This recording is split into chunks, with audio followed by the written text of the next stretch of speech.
نسل حسین سے ایک بیٹی، یہ معصومہ چلی ہے شام کی طرف۔ اب میں پوری ذمہ داری کے ساتھ جملہ کہنے لگا ہوں۔ کل میں نے سنایا تھا آپ کو دربار شام میں بی بی کا خطبہ، پوری ذمہ داری کے ساتھ لفظ کہنے لگا۔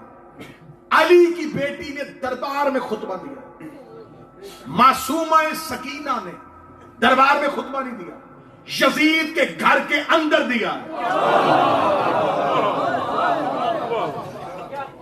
کیونکہ یزید نے جب دربار سجایا تھا تو اس دربار میں بیٹھے تھے یزید، کیونکہ اس کا وہ سرکاری دفتر تھا، اس وقت اپنے تخت پہ بیٹھا تھا، اس وقت دربار میں بیٹھے تھے اس کی حکومت کے متعلق لوگ۔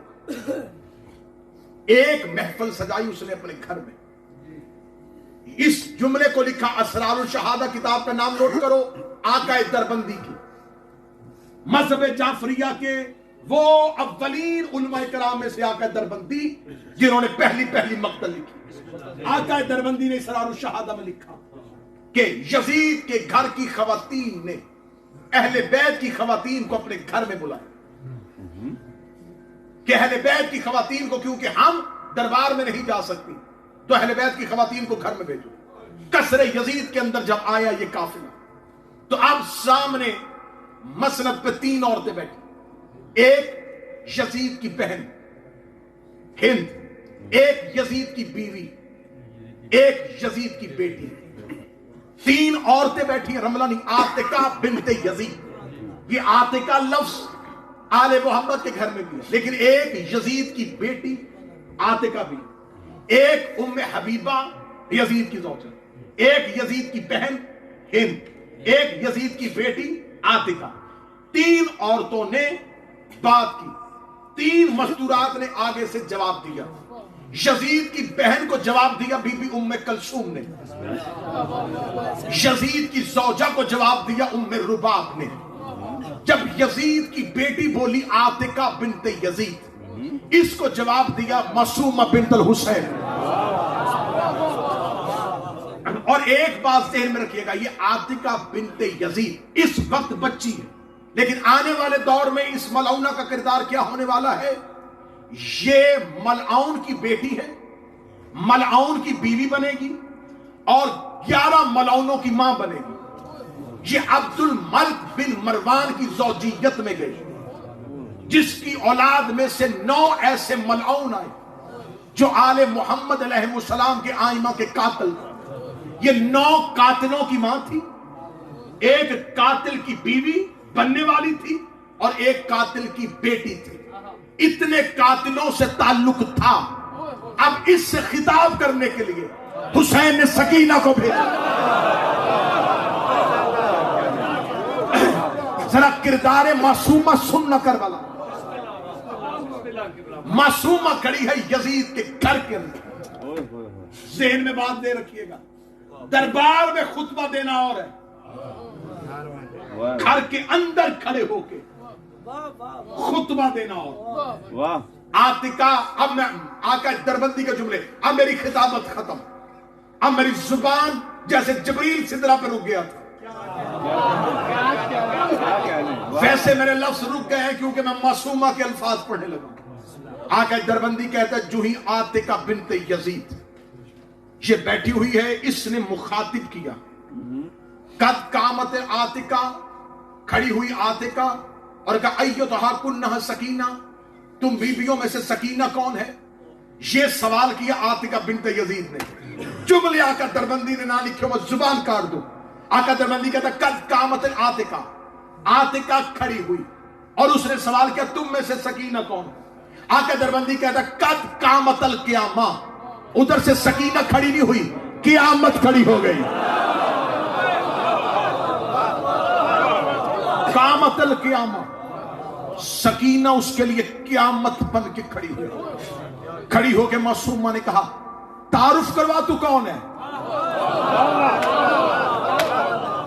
ذہن میں رکھنا کون بیٹھا؟ یزید کی بہن اور یزید کی بیوی۔ یزید کی بیٹی نے کہا کون ہے تم میں سے سکینہ؟ بیوی نے کھڑی ہو کے کہا تعارف کروا تو کون ہے؟ اس نے جو تعارف کروایا دربندی نے لکھا اور کتابوں نے لکھا، اسے تعارف کروا کے کہا میں ذوالحشم کی بیٹی، یعنی کہ شان اور شوکت والے کی بیٹی، میں وقت کے بادشاہ کی بیٹی، میں تخت اور تاج کے مالک کی بیٹی، میں قصر دمشق میں بیٹھے ہوئے حکمران کی بیٹی۔ اس نے اپنے باپ کی شان و شوکت پہ ناز کیا۔ جو بندے بی بی معصومہ سے توسل کرتے ہو، جملہ سننا میری بی بی کا، 4 سال کی فاطمہ اٹھی، بی بی نے اس کی طرف دیکھا، تیرے باپ نے تجھے تعارف غلط کروایا ہے۔ میں زبان کاٹوں گا اگر جملے میری معصومہ کے نہ ہو۔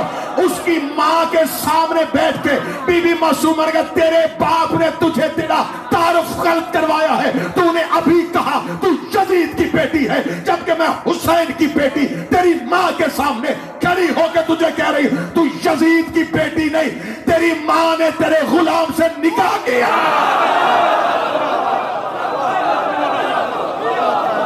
تو اس گناہ کی بیٹی ہے۔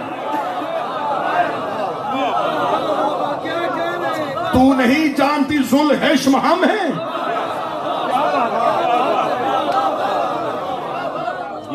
یزید کی بیوی کا سر شرم سے جھکے،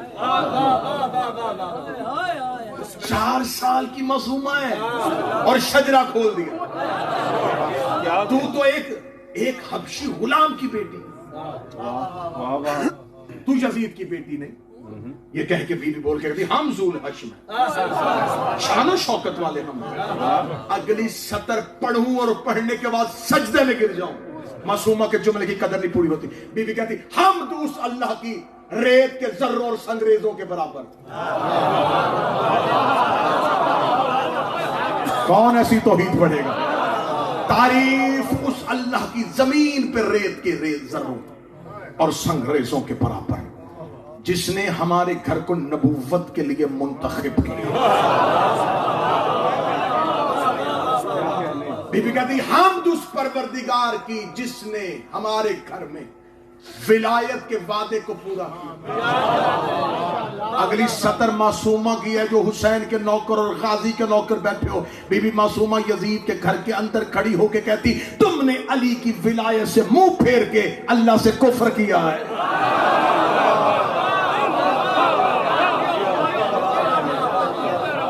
بی بی نے یہ جملے نہیں کہے کہ تم نے ولایت علی سے منہ پھیر کے گناہ کیا ہے۔ اب میں کیا کروں؟ میں کسی مولوی کی کتاب نہیں پڑھ رہا، حسین کی بیٹی کا کلام پڑھ رہا ہوں۔ بی بی نے کہا تم نے علی کی ولایت سے منہ پھیر کے کفر کیا ہے۔ بی بی نے یزید کے گھر کے اندر کھڑے ہو کے بتا دیا، جو علی کی ولایت سے منہ پھیرے گناہگار نہیں ہوتا، کافر۔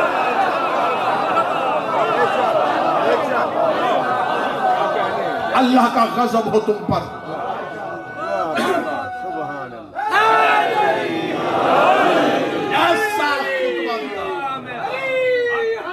ایسا خطبہ دیا، مختصر کر دیا یہیں پہ خطبہ، بات بہت لمبی ہو گئی تھی۔ ایسا خطبہ دیا بی بی نے، ایسا خطبہ دیا۔